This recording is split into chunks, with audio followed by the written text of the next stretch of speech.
And we're recording. Wait, who's hosting? Me? Uh, You? I guess Coin I flip? could again. You've got a bunch of Coin coins. flip. Yes, coin flip it. Okay. Heads. Oh, I thought you had the coin. I might. Hold on. You have Or a we can whole flip roll it. of coins. When did I say I had coins? I don't even have a dice in here.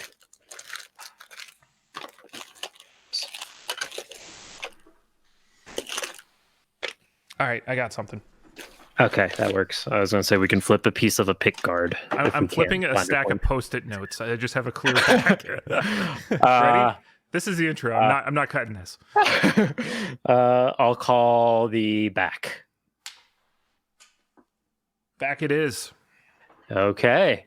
So That was a lot welcome. of dust. Oof. That was. Welcome to the Effects Loop. I'm Chris. I'm Scott. And we're keeping you in the loop of the guitar community. And I did that without looking at the scripts because I couldn't even find the script. It only took us 145 episodes.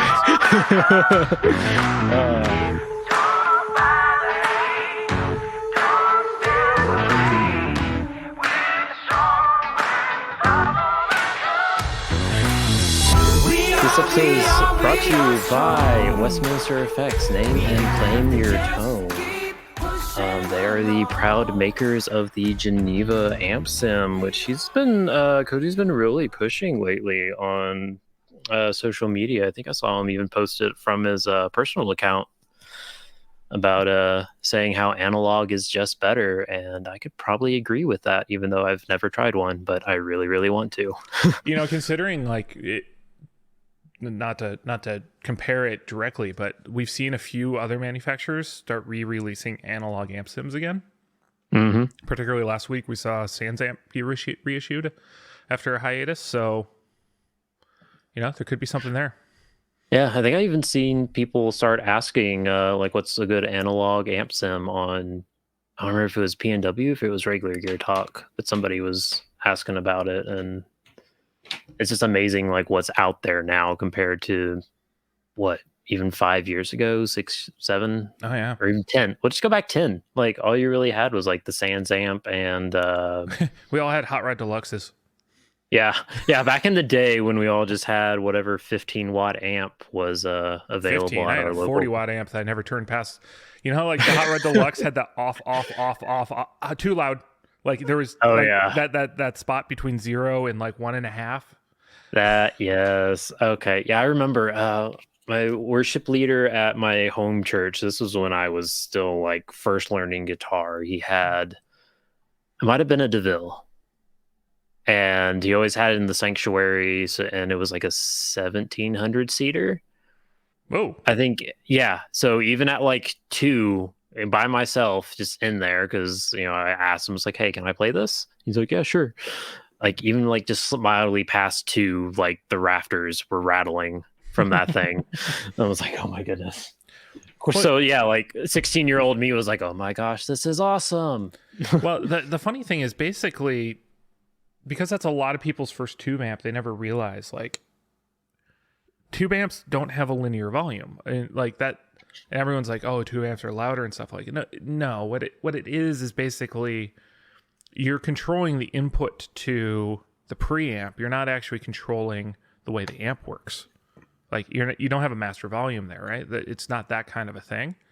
And so your amp is always on a certain loudness setting.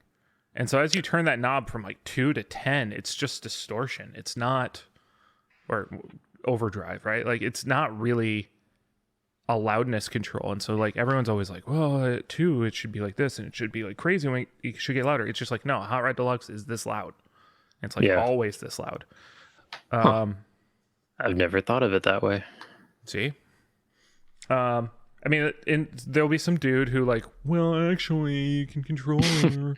Yes, when you're in the clean region of the preamp, there is, actual relationships, but you get dirty on those things pretty quick. So, anyway, that's a way to think of it, is like you just have a volume that your amp is at. Now we can get into like church design and why traditional churches are designed so that the choir loft and stuff like that sound gets out into the room And so if you want to have guitar amps on stage, you kind of have to design the room differently. But Yeah, that's that a makes sense. discussion for another day. Or Yeah. see my So work if you blog. want to, yeah. So if you want to hear that discussion, if you're in the process of building a new church, let us know Aircoustics.com, AERCOUSTICS. and ask for Scott. Ask for Scott, give him all your money, make sure it gets billed to the Chicago office of Air Acoustics. And please do it before the fiscal year ends at May 1. That would be great. So yeah, all that for Westminster Effects. They also make an STD 3000 preamp that Cody. I would love to try that out. If you want to send me one, I'll send it back. So do we just do an ad spot for Cody stuff, and we talked about Fender Hot Rod Deluxe the entire time? Yeah, so if your Hot Rod Deluxe is too hot, try the Westminster Geneva Amp Sim. It is probably going to be the best thing you've ever heard with your ear holes. Okay, so I think that brings us into the what's new. We'll let Scott go first since I'm hosting. Oh, I see what you did there. Well, I got a guitar back today or yesterday. Which oh, nice. Which one was this? This is the Fender Nashville Telly that I sold last Saturday. Oh, really? I shipped it. Yeah, and so it got roughly handled. Got a nice old ding in the finish, and so the guy like opened up immediately. He's like, "Dude, was this like there?" And I was like, "No." And bear in mind, I reused all the packing materials that they sent my PRS CE in from Sweetwater, like double box. It has the cardboard framing, all this kind of stuff. And they still managed to do that. And so yeah, this Telly took a massive hit somewhere. Wow. And so we put in a claim on it, and so UPS showed up to that guy's house immediately, grabbed it, sent it to inspection, and sent it back to me. And so now I'm dealing with claims process on UPS of trying to get a credit for repair. Yeah. Which, I mean, I'm just going to... I'm getting Chicago prices here on this, and just going to say, hey, dude, I'm probably going to send it back to him today or tomorrow. And just be like, because he's like, I'll live with the dent. He just like a repair. He just like a refund, like, you know, a partial. Oh, yeah. Which, you know, it's a dent in the guitar. It's a Telecaster. You're supposed to dent it. Yeah. So like he's been really cool about it, but like we're trying to find this way of like, all right, can we get like compensation for damage because you just devalued the guitar from UPS? And like, what's fair? How do you get that, you know, out of their shipping claims? So it's a headache. That's fun. Yeah, I'm probably gonna have to be dealing with that soon too. Yeah. Speaking of shipping headaches. Yeah. Yeah, we'll do that as my second what's new. My first what's new is I traded some pedals for a Vox AC4 in a not quite ugly purple, but purple is not my favorite color, and I was really hoping it was the blue version. But hey, I have a Vox tube amp now, so I'm not really complaining. Then yeah, shipping stuff. I've been selling some stuff on eBay, and a guy bought some Dragon Ball Z books off of me and my partner. And yeah, it took me about an extra week to ship it because I was waiting to get ink for my printer. And he finally got it yesterday. I was shipping to LA and I shipped it on when did I ship this? The 15th. So it took over 15 days to get from Denver to LA. Goodness. Yes. So I understand the frustration, but that's also not my fault because once it got to the post office, whatever, the mail office, whatever you want to call it, it was out of my hands. And now because since they're books, I put it in a medium flat rate box, right? Because you put some paper in there, it's nice and protected. He proceeds to send me a message this morning at like 5 or 3 a.m., something like that. So I wake up to this message and he sends me a picture of one of the little padded envelopes with the original label that I put on the box. So he had to take that off and put coin, like a roll of quarters or a roll of washers, something in there. And he's like, this is what I received. And that's all it is. It's just 4 pictures of that. And like, he's trying to open up a claim or something. And I called eBay today and they're just like, yeah, if he's not satisfied with it, he can initiate a return. And that's really the only way he can get his money back. Like, there's no strong arming that can be done. So I just sent him a long email basically stating how I don't appreciate what he's trying to pull, and basically telling him it's like, this is not what the Postal Service does. And my favorite line of all, because of how he worded his little note he decided to stick in there. As stated above, I have already contacted eBay about your last message. If you're going to attempt to scam sellers, at least get the facts right of how these things work, or at least make sure that the note does not contradict itself. Hashtag do better for real. Because I actually posted the note that he sent in 60 Cycle Hum, which is where that originated. And I've had a few people be like, yeah, no, they actually put it in a bag that has a note on it. They don't put a little piece of colored paper, a sliver of paper with this printed on there. I'm like, okay, that's what I kind of figured. And I just told him, it's like, if this is really what you received, then you need to open up a claim with USPS, because that's not what I sent, and somebody somewhere is trying to fuck you over, and it's not me. That has a 4 to 5 star rating on eBay and Reverb. So clearly, ridiculous. Because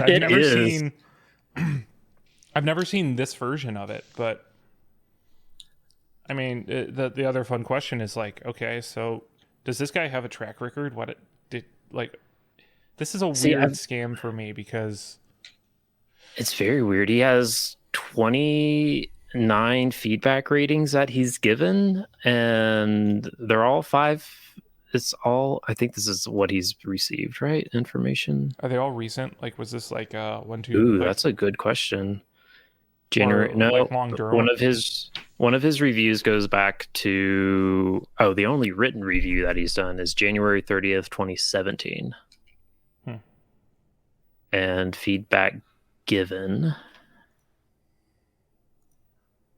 Yeah, he's given a lot. Most of it is all 5 stars. So yeah, this is very weird for him. So it's either, he's trying to pull a fast one on me because I took an extra week to get it shipped off, which I already communicated, hey, it's going to be a little late getting to the post office. And now he's just trying to like claim that I scammed him. And I preemptively called eBay this morning. That's what I was doing before we were recording, so that way we would hopefully have an interesting story. And so I might post his response to what I sent in our group tomorrow. If he even replies, he might drop it now that I've called him out on it. Yeah, we'll see how this all pans out. Yeah. What a weird scam. Yeah. I even told, like, my last paragraph in the message was like, if you're really that dissatisfied with the service I provided, like, just return the item. Stop trying to claim I sent you a roll of quarters or whatever is in the bottom of the bag. Wow. Plus, why would I pay $15 for a box instead of the like 5 to 7 for a bag? Yeah, I mean, the bags I'm trying to scam somebody out. The bags are like 8, but yeah. Like, by the way, you can do, I don't know if flat rate's still cheaper or not, but with books you can do media mailer rates. I probably could have done that, but I don't know if they had an envelope thing big enough for that. When I sold some Sailor Moon DVDs that were also the girlfriend's, I think I did those media mail because it was only 2 of them, so it fit right in there just fine. Yeah.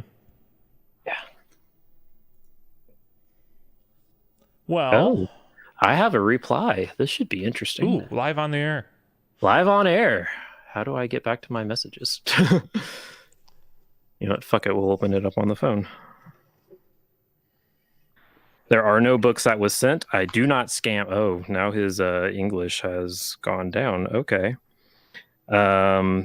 This is what was received. This is not what I purchased. Send refund. Thank you.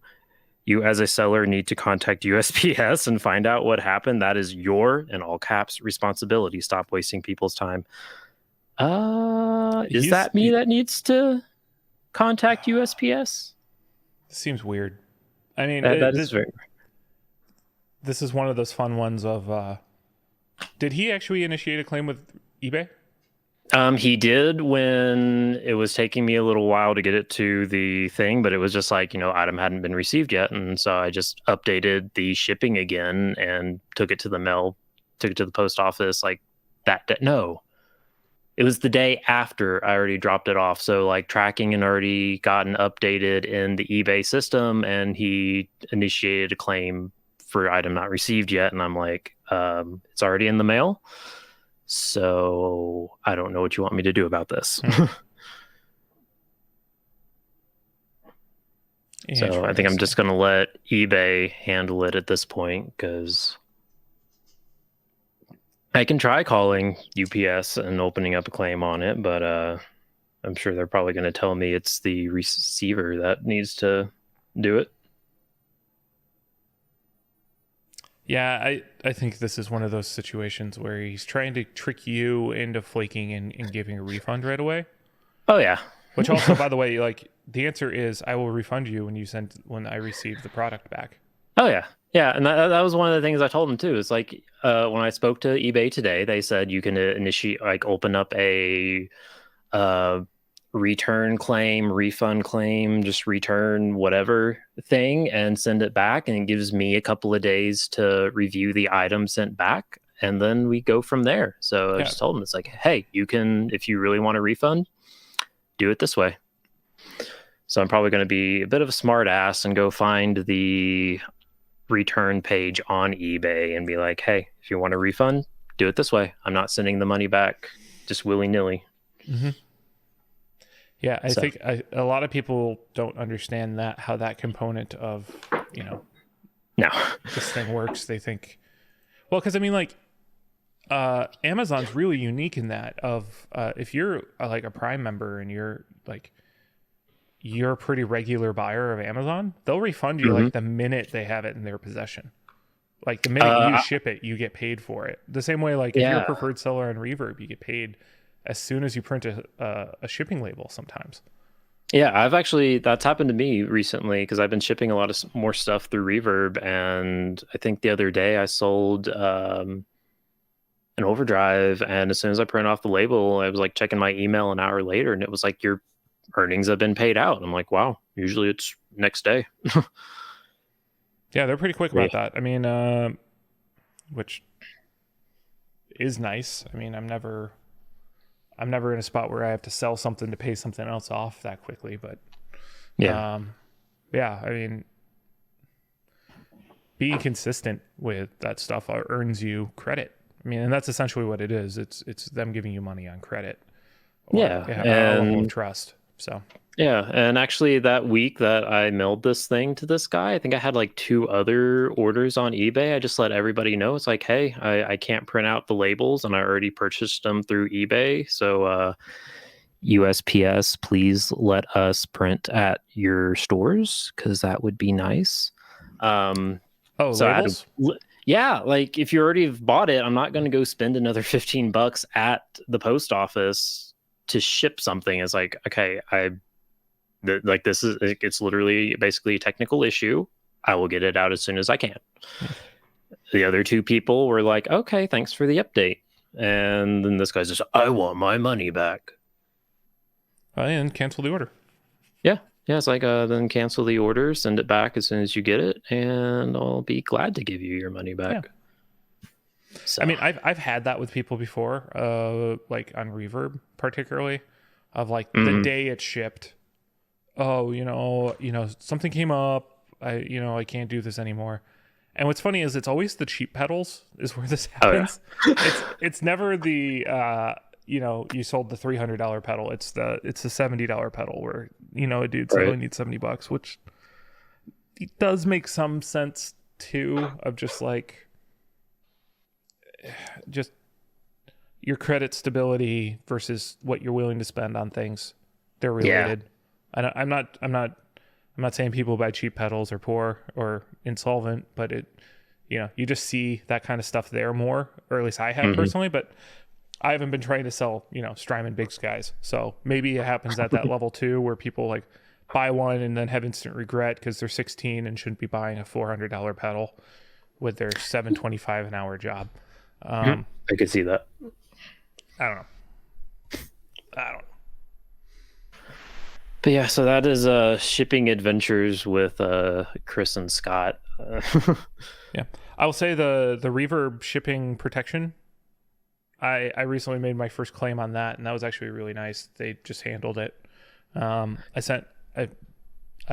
sold that OP1 that I had that nice. replaced the battery, and then it got shooken so bad in shipping that the keyboard connectors fell out and the battery disconnected again. And those were soldered. I'm sure those were like, oh wow, it broke solder joints. And so, in retrospect, I'm like sitting there, I'm like, yeah, well, what could I have done to make that stronger? But at the same time, I was like, dude, I was using that around home and moving it around and it was fine. So, something got rattled. But yeah, Reverb just was like, all right, you think we could repair it or replace it? And the guy who bought it from me was like, he's like, I just want something working, or I was like, yeah, just send it back to me and we'll figure out a return. But hey, I told him not to ship it yet because I'm going to make a claim on it, and I'll get back to him. And then like Reverb just like stepped in and took it over. Oh wow. And so I think he's getting it repaired. So.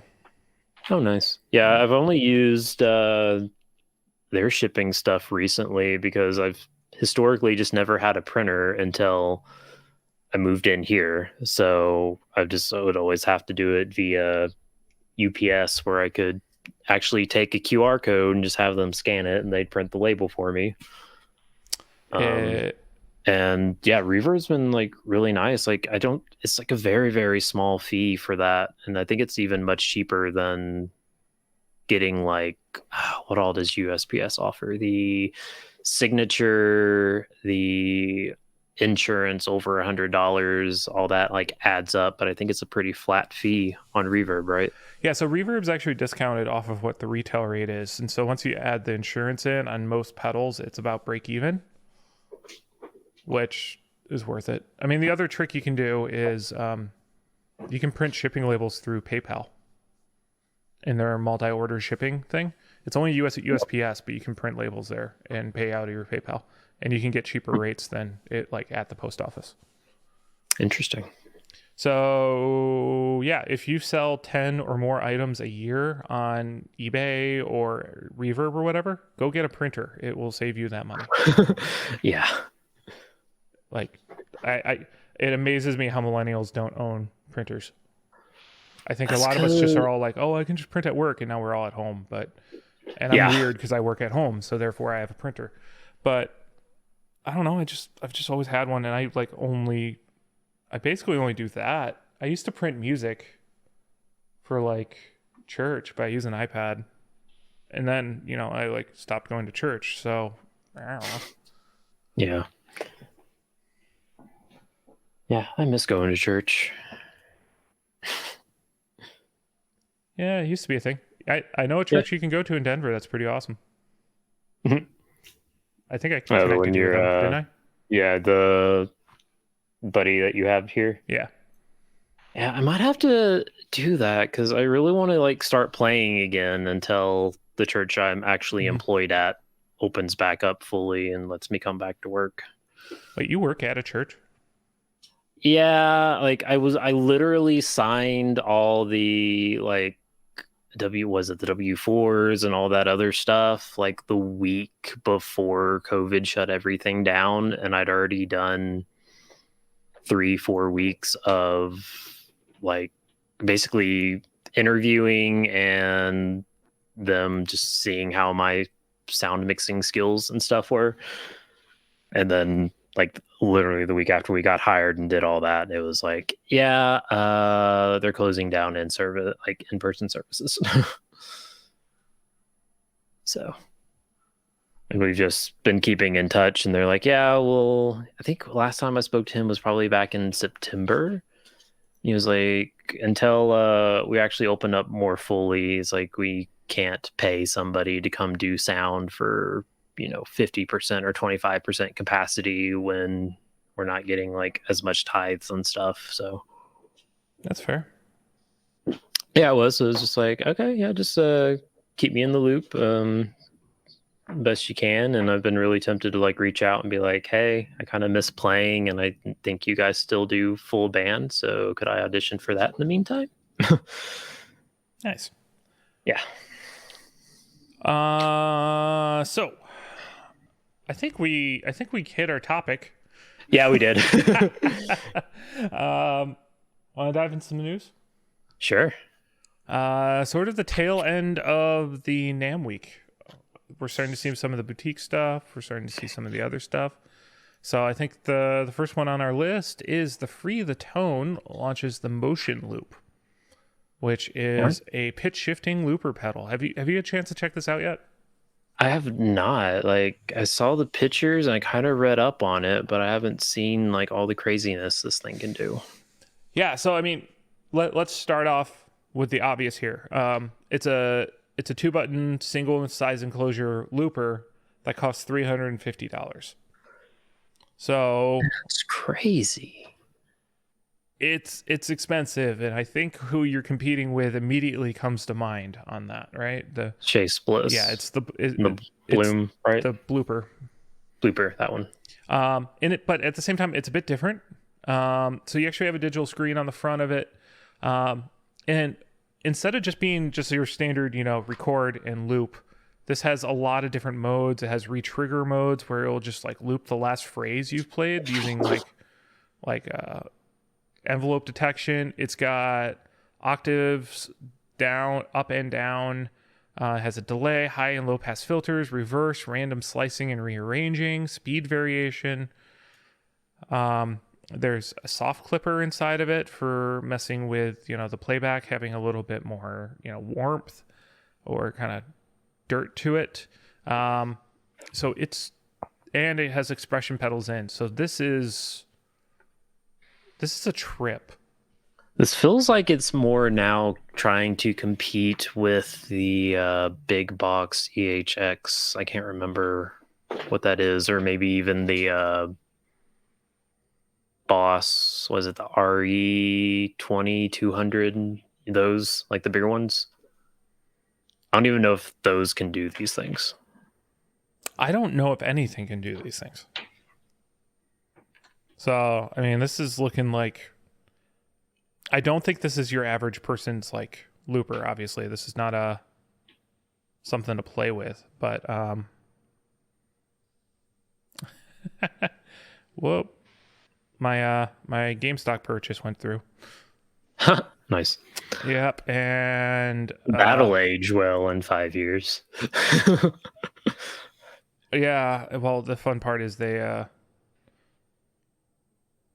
the stock trading app I have has delays on it where they screw with you. They're like, hey, yeah, you can trade in this window, and then you watch like they'll delay you, and then you suddenly get a terrible price on a volatile stock because they're messing with you. Oh, of course. But them not making the trade yesterday let me get double the shares because of how it's dropping like a stone right now. But we'll see what happens. The other fun part is I don't know how fast I'll be able to liquidate it, but whatever. I'm in on That's madness. true too. It's fun. Yeah. Because diamond hands, rocket ship emoji, whatever. Yeah. This is either going to be one of those like everyone's like, oh, dude, you got in when it was 100, or they'll be like, you idiot. Yeah. So join us next week when we find out. Scott either owns a quad cortex now, or he lost $200. It's just like whatever. I'm just gonna play my slow game with my Virgin stocks and because they've just slowly been going up, and once they hit that Hyperloop fully functioning correctly, maybe I'll actually be able to buy a DS1. Nice. I was going to say, yeah, I've had enough gains just today on one share of Tesla to buy a DS1. Yeah, I And would love this to has own been some Tesla. Stonks. Stonks. The new segment of our show, Stonks. Shall we move on? Yeah, as I was just gonna mention real quick that I was digging through Sweetwater and looking at some of the looper pedals in this price range, and none of them have like those abilities to add the effects and stuff to it. Yeah. So this is truly unique, I would say, in that area. Oh, by the way, it does have presets on it. However, I don't believe it has MIDI. It doesn't look to be labeled to have it. Yeah, which is odd, just because so it has a stereo in. Oh, by the way, it's a stereo looper, so it has a TRS in and it has an out left, and then as an expression pedal. Actually, I'm going to go to the Frida tones a little more in-depth thing, because I see no MIDI mentions, but it says it can accommodate 128 presets, which is like telltale that that's like the MIDI number. Yeah, so maybe one of the wait, it has MIDI. It does have MIDI and terminal. Yep. Whatever a CM3510 TRS MIDI cable is, I'm guessing that's the 3.5 millimeter. Yeah. So that's the new standard, which cool. Yeah. Cool. All right, I'll bed. I mean, this is the morning show, so Scott and Chris in the morning. Yep. I need to rewatch Community again. I think that's going to be my next I've watched it once, and what is it? Season 4 or is it 5 that everybody kind of is like, stop watching it because that's when Harmon left. Like they fired the showrunner. Yeah, just kind of I was. Yeah, I definitely noticed a big change in that, and then when who's the other guy? The actual character. Yeah, Donald Glover. When he left, I was just like, I'm this show's kind of boring now. Yeah. So maybe it was just bad timing that they both left or got fired in that case, of the writer. Yeah, I think Don Glover just left. I don't think he got fired. Yeah, I think that was about. I think he was. Yeah, I think I remember reading up on something about that he left to pursue other things. So, all right. So that's been pop culture. All right. Moving on, we have Universal Audio is entering the guitar game. Well, I mean, they've been in the guitar game, but they're entering the pedal game. Launches 3 new vintage flavored UA FX pedals. So we have the Golden Reverberator, the Starlight Echo Station, and the Astra Modulation Machine.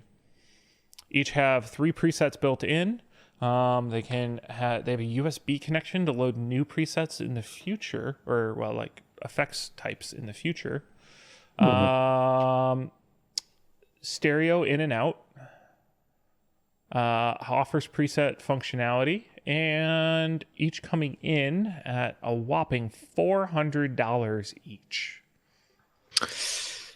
That's okay. So that puts this literally up against the Strymon trifecta, right? Or those 500 a piece. I don't know how much those cost because I've never bought one. Yeah, I haven't either. Oh, do we want to talk about my other what's new? That's not what's new for me yet. We should probably. So Chris is currently in possession of something new that I bought. Yep. Picked up the Strymon. How do you pronounce it? The Volta? For some reason, I was thinking it was a longer word than that. What? The Volante? Volante. That's it. Scott bought a Strymon pedal. A big Strymon pedal too.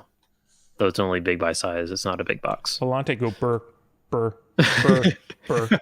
You forgot to degrade on some of those. Brr, brr.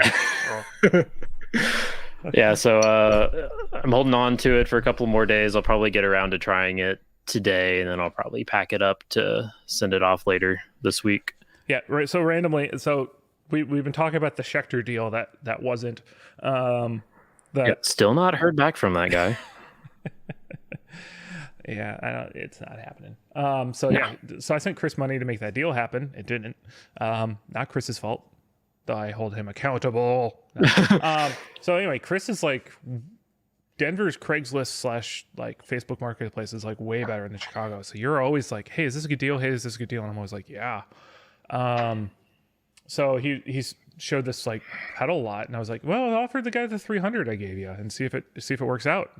Dude took it. So, yeah, because what's the typical going rate on those? Like 350. 350. Okay, so yeah, because Scott had mentioned like wanting to go back to lowballing for those, and I'm like, well, there's one here. Like we can try to do an in-person meetup because straight cash usually probably speaks better to having to pay the reverb fees and all that other shipping. So yeah, I mean after fees, like if I got one at like 325 on reverb. Oh, that's still low. It would be like, yeah, I mean that's where I'd like ideally wind up as a low ball on reverb. Oh wow. That's about what their take home was. So wow, it worked out. So yeah, the deal is Chris went and picked it up, and he gets to borrow it for a while so he gets to play with it. That's his thank you. Yeah, that's my finder's fee. It's not a bad deal. No. And yeah, it is pretty crazy. Like there was somebody yesterday that posted a whole lot of like vintage guitars, and like one of them even made it to the Ugly Guitars group. And Diaz actually mentioned just like, oh man, I really want that. I'm like, I remember seeing that post that it came from. I'm like, I can send you the listing for that and I will get it if you really want it. So yeah, anybody that wants anything, as long as I've done stuff with you before, I will definitely try to hook you up with stuff from here. So anyway, going back to the Universal Audio at $400, it's it's the same price as like the Night Sky, not the Night Sky. Is it the Night Sky Skyline? What's their new? Oh yeah, called? The Skyline, I believe. Yeah. Or the Volante. I mean, all their newer multi-effects series is in that $400 price bracket. Sorry, Night Sky. We were right the first time. Night Sky. Chase Bliss stuff gets up to $400. But Chase Bliss stuff is mono. We've got the Source Audio stuff is in that market. So, I mean, the price itself is not outrageous. Mm-mm. Also, Universal Audio has this sterling reputation of always like just hitting it out of the park with all their products like depends on if you're playing football or soccer or baseball. Sports. So like the Apollo interfaces are fantastic, and they have all that DSP kind of stuff that they're doing. They've got the aux box, which was fantastic and a cool shot at doing something a little easier to use for people than like a two notes. So they've got a great reputation. They do like analog compressors, and like their hardware is all fantastic too, and their plugins are great. So like it's cool. Yeah. It's that good, right? I mean, yeah. That's all cool, but at $400 for a pedal, it needs MIDI. And we lost Chris to the dog. So I'm just going to sit here, talk to myself for a little bit. Okay. He's back. Yes, is back now. There will Yeah, probably so still be some intermediate barking. But yeah, so still. I was doing a long drawn out. This needs MIDI. Yeah, I heard that. I'm like, let me just go check the door real quick while you're doing that. So that's my complaint with it. I mean, I don't think the price is out of rate. Is that far out of range for the like UA is going to try to be the premium product. I think a lot of people are going to be like, oh, only 3 different modes for $400, and yeah, I get that. But also like $400, people buy like Origin effects is stuff that's like crazy expensive. Oh, and yeah. It's like single effect. So, because I'm guessing this is like still like you were mentioning they make all this other stuff. I'm guessing this is still going to be like what people would consider quote unquote studio quality stuff, right? see, that's something I hate the term studio grade when it Yeah, comes to like effects now. Doesn't make sense to me. So I'm always like, so it runs at line level? Right. Like that's basically like, yeah, I don't know what that means anymore, because it's also probably like a transparent overdrive. We don't know what that means anymore. Nope. I mean, if we run through it, the Echo Station does a Memory Man, a Precision Mode, and a Tape EP3. So, I mean, so you've got the classic Tape Echo, Roland Space Echo, or not Roland Space, the Echoplex. Yeah. Echoplex, Memory Man, and Precision Mode. I assume it's just like a digital delay kind of thing. Yeah, like you've already like sparked my interest on the potentially a higher quality Memory Man, but then again, it's supposed to be high quality. But I would also point out these are digital. Is bad. These are going to be digital modeling. These are not. I don't think these are going to be. These are not going to be like a true bucket brigade thing, but they'll probably simulate it perfectly, in some type of thing. So no, I'm checking reverb for Memory Man. Yeah. Who makes a great Memory Man? Chase Bliss. EHX. Chase Bliss's Tonal Recall. That's a bit out of my budget right now. I know. That was my first Chase Bliss pedal. That's when the addiction started. Which I might be giving up on my Chase Bliss wall. Like if I actually go stereo with the Volante, then I need a stereo reverb, right? Yes, it's only fair to you. It's only fair to me, and now I don't know what to do. I'm not buying a Big Sky. I don't have the because this can replace the Volante can replace the DL4, and I'll actually have some space back because the DL4 is so big. Okay, moving on. The El Diablo has come out with a new version of their HEQ1 harmonic equalizer fuzz with the HEQ 1.2. That was a lot of numbers. Yeah, it's a harmonic distortion, which is a different sound, and a switchable Baxendale EQ section.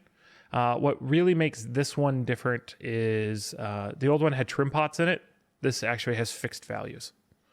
So so it's actually kind of a stripping back of the features, but I guess the idea is it's dialed in. Yeah, I could see that, because that was kind of one of the fun, like when you're saying like fixed values, I take it you're meaning like the pots like have little ticks in it, correct? No, I think it's non-adjustable. Oh, interesting. Which also makes me wonder, how does he do it? Because usually if you have a trim pot, it's because you're trying to make up for tolerances. Mm-hmm.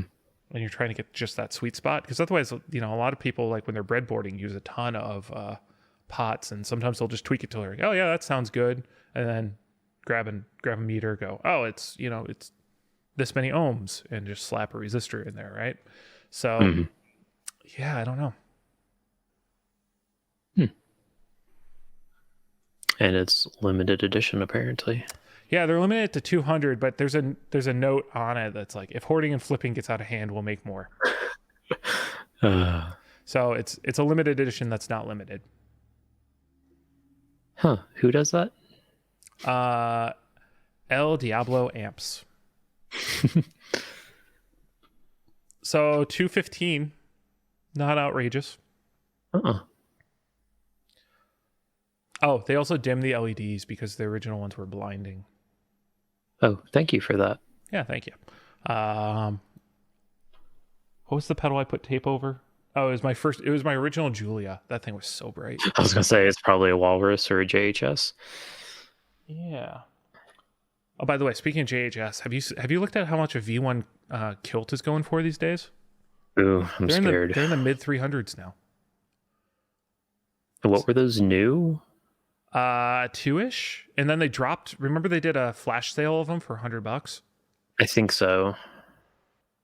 Wow. Suddenly, when I traded Diaz's King of Tone for one and a Cusack Tap-A-Whirl and some boutique overdrive pedal, it was kind of like it's okay of a deal. Now it's like, oh shoot, glad I sat on that kilt. My problem is now I use that kilt. So what do I do? Sell that one and buy a V2. Or an Exegete from Westminster. There you go. When's his sponsorship up for renewal? It's a good question. Cody, we want Exegetes. Or me and Scott will take Geneva's since Diaz already has one. I'll save you the money and do an Exegete. Let's move on. Epiphone has announced a signature for Jared James Nichols. Chris, is this you're Mr. Les Paul Jr., so is this tickling your fancy or is this an abomination to you? It's tickling my fancy more than his other Old Glory that has the giant badge on it that I think says Old Glory on it or something like that. I know you can probably take the badge off, but I'm just glad that they changed it for this model. So what do you think about this whole dog-eared P90 wraparound bridge, but it's still carved top? I kind of like it because there's just something about like this. How should I word this?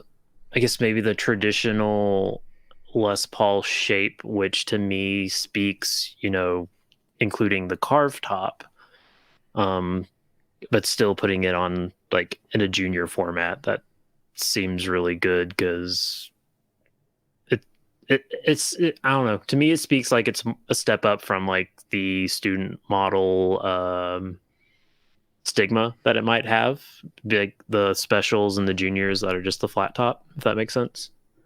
Yeah. See, I've never really liked the flat top junior. Yeah. I think the last time I was playing on Warmoth, I think I even like spec'd out a carved top junior just because it's like if I really want a flat top, I can just get a Telecaster. Like I want something a little different if I'm going to do a junior style. But since they brought this out, I'm not typically a big fan of gold tops, but I love gold tops. Yeah. See, I like gold tops when it's not gold all the way around, where they leave the back natural. Is that how it is on here? Are there any pictures of the back? Yeah, there's an Instagram video from Epiphone where you see the side and it's still gold. It's double bound, which looks good.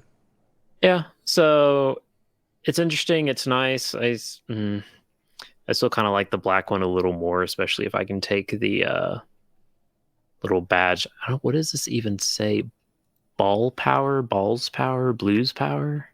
I have no idea. I think it says blues power. Probably.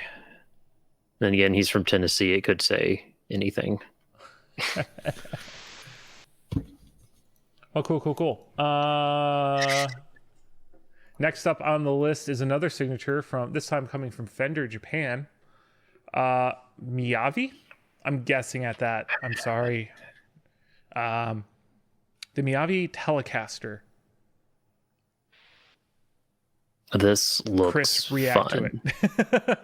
This walk me looks through what this fun. is. It's just, So I even had to like kind of get this explained to me because I just like I initially saw the picture. I'm like, well, I don't know what's all's going on here. So it's a Telecaster, and the bridge has this very strange Strat Tele hybrid is the best way I can put it. So it's like a trim arm tremolo, I think, or to piss people off from certain gear groups, a whammy bar.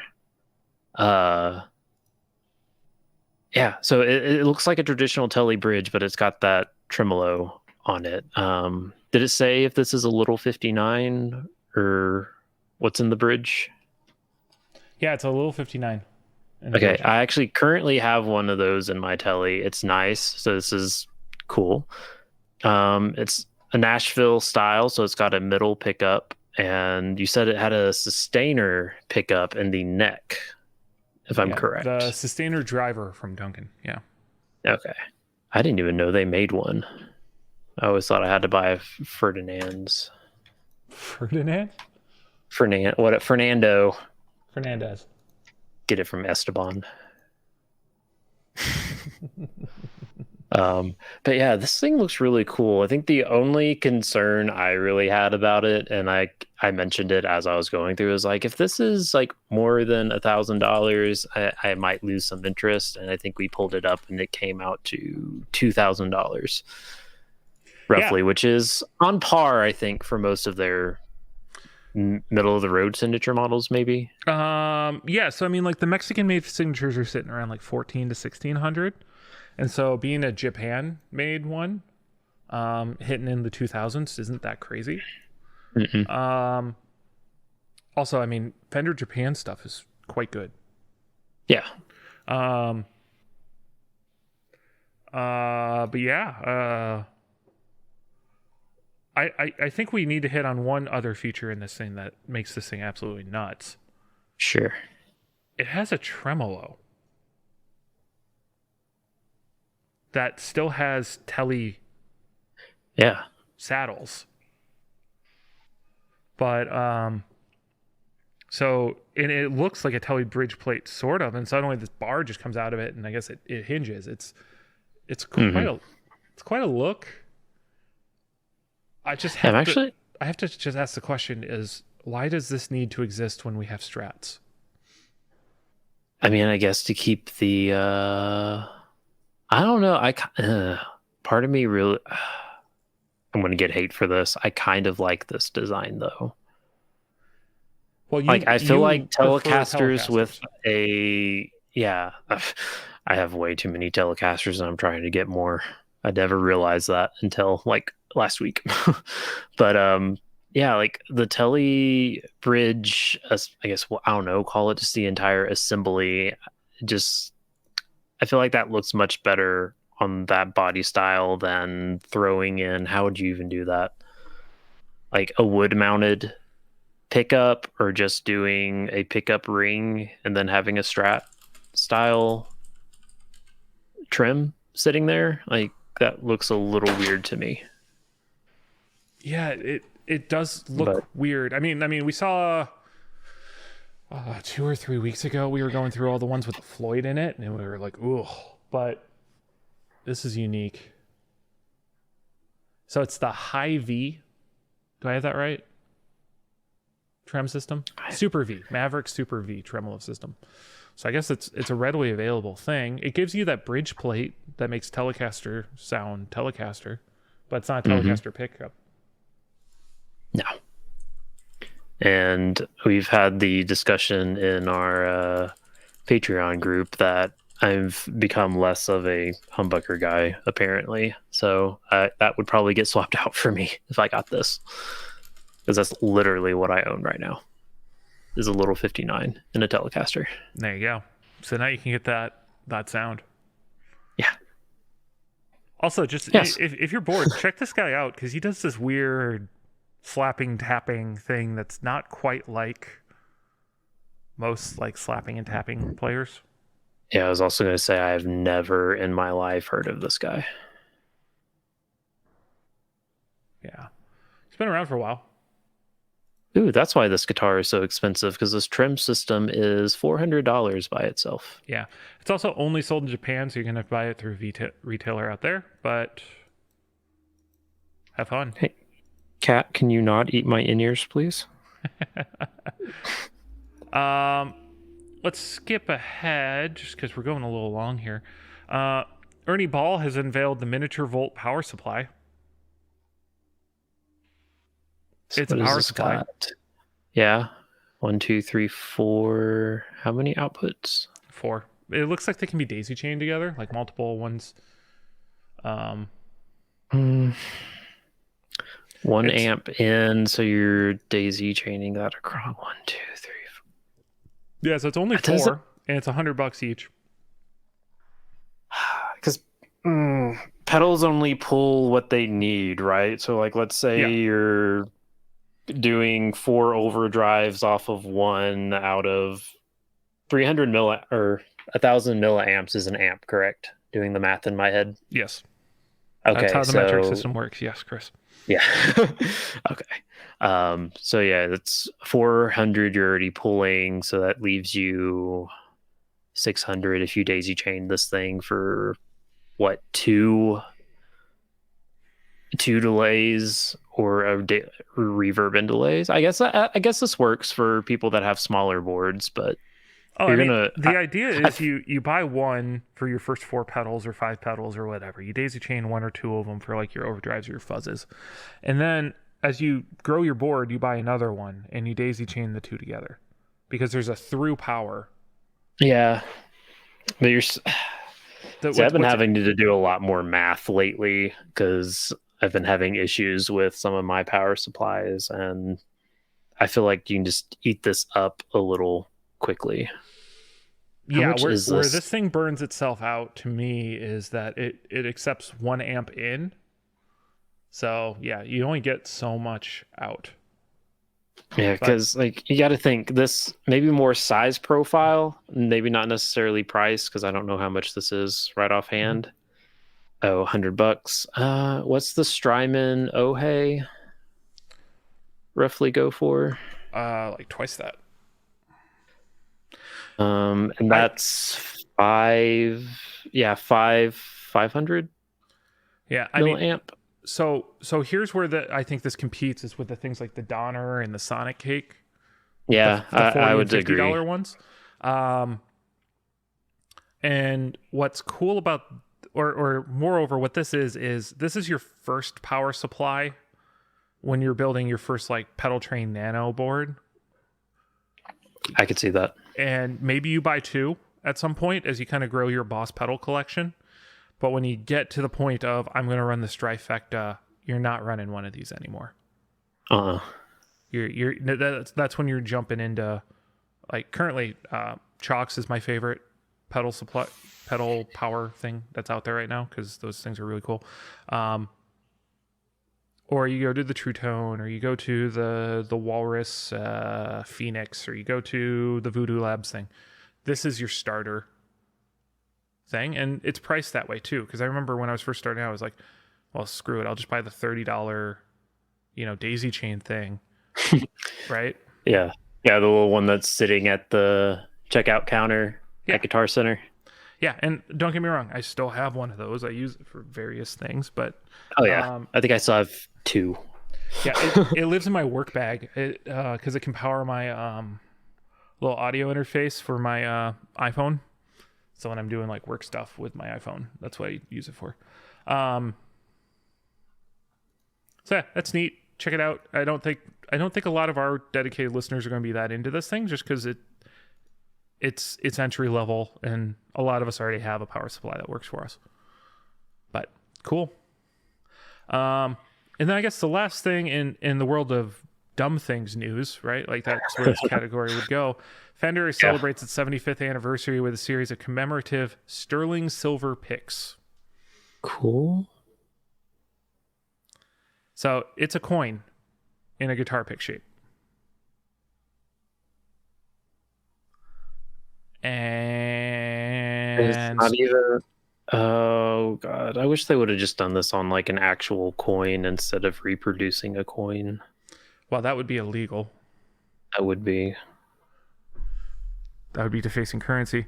Um, But it's a UK coin, and if we're doing it over here in the US, what does it matter? Is that how law works? not a lawyer. Not a lawyer. Not a lawyer. So that comes in at $60 with variations also coming at $45 and $95. So, Yeah, if so you want to spend a lot of money on a pick, go for it. I don't know if there's going to be any special tone about this. I think this is something you just buy and keep in its case for a collectibility. probably because, yeah, I have a coin pick that's old, and yeah, I don't use it. It literally, I don't even know where it is currently, but it's going to be on display at some point. Nice. Yeah. Well, that's the news for this week.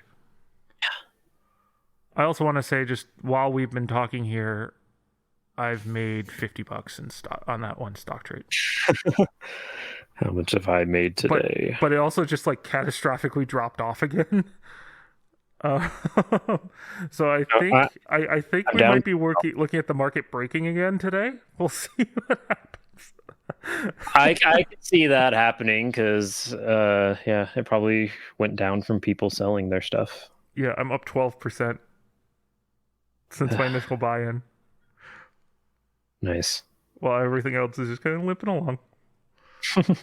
This is fun. I'm going to totally just wind up losing all this money, I think. But this is fun. So if you have any idea what we're talking about, go join that Reddit group. And if you don't know what we're talking about, you can probably find the Reddit group. It's actually been kind of entertaining. If you haven't heard about this, you're living under a rock bigger than the one Chris lives under. So that says something. And I was raised in the... Never mind, we won't go there. So yeah, don't follow my stock market advice. Just watch the show. That's all we're here for. Yeah. But do go and buy some Westminster pedals, who's our sponsor this week. They're amazing. Check them out. Also, they have a Facebook group for their, like, Cody has a podcast where he talks about theology and sometimes about guitar stuff. You can check that out. Or you could also join our Facebook group over at the Effects Loop. Or you can follow our Instagram. Or you can join our Patreon. Our Patreon's the most active thing we have. If you join our Patreon, you get the episodes early. You get to join our chat room, which is honestly my favorite discussion on the internet. Yeah. Just because... But I'll be honest as well, though. I think if we get like 2 more people in that Patreon, it's going to be too much. Like if we get 2 more... But we got a really nice balance with really cool people right now. So let's just keep that going. Everyone's real chill. Real cool. Yeah. Cool. Yeah, I think that's everything. This has been Scott and Chris in the morning. You're welcome. I tried to do the chest thump thing and I think I just hurt myself. It's like, ow. I've been doing too many push-ups lately. Now my chest hurts all the time. This has been Buff Moments with Scott. Dude. Do we want to talk about at-home workouts? Because I've been totally into that lately. I have a meeting in 15 minutes, so... All right, we'll bring that up. Yeah. So yeah, I think you did all that. Did you mention the Instagram and the... Also, go buy our merch. We don't push that as much. We should probably add that. I think if you just search the Effects Loop, what is our merch through? Teespring? Yeah, so if you do the Effects Loop Teespring, it should take you to the thing. It'll be under Square Squirrel Studios, which was kind of the parent company of everything that I was starting. So that's why it doesn't say the Effects Loop right offhand, but it'll You can buy some cool shirts. I think we even have a shower curtain if you fill up to it. So Nice. yeah. But yeah, thank you all for joining us. I'm Chris, I'm Scott. and we will see you guys next time. Game Stomp.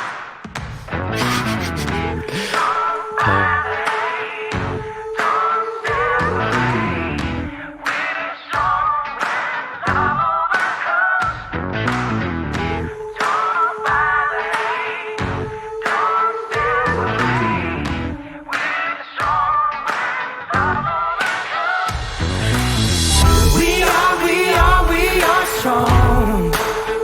We have to just keep pushing along. We are one. So let's come together, show 'em some love. There are many things that this world needs, but the most important one is unity. United we stand, divided we fall. Through the ages this has been the same old song. Yeah.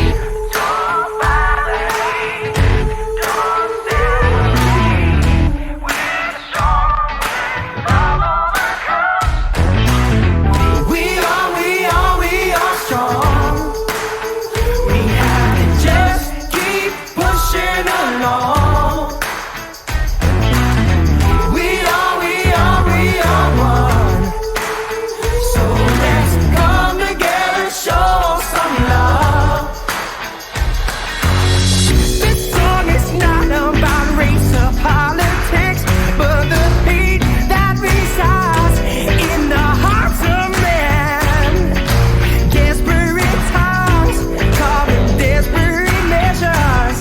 So why don't we be desperate to love each other? Let's erase hate from the dictionary. Why is negativity always drawn out? Pictionary, visualize love, energize lives together. We undefeated. A plan to make weathers, no gloves needed. When we weed into the mindset of achieving and believing in a community that remains happy. Ever after, the world should be one. Hate annihilated, every heart is one. Love again. So Don't buy the hate.